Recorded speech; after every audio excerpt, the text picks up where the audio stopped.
Uşağınızla anlayışlı, mehriban, hörmətə əsaslanan münasibət qurmaq istəyirsinizsə, bugün sizə seçim əsaslı danışıq üslubundan bəhs edəcəm. Bu həm uşağı sakitləşdirir, həm də aranızdakı bağları möhkəmləndirir. Əmrverici sərt cümlələr uşağın müqavimətini artırır.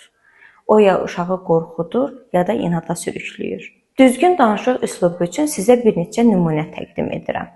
Yeməyini ye əvəzinə makaronu öncə yemək istəyirsən, yoxsa toyuğu?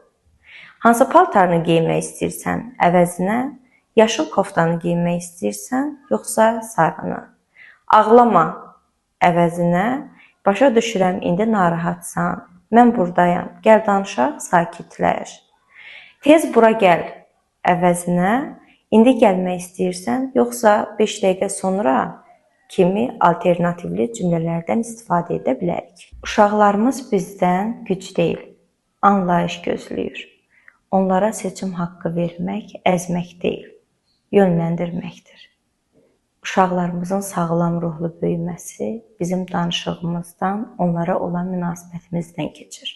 Hər gün bir cümlənizi əvəz edərək başlayın, fərqi görəcəksiniz.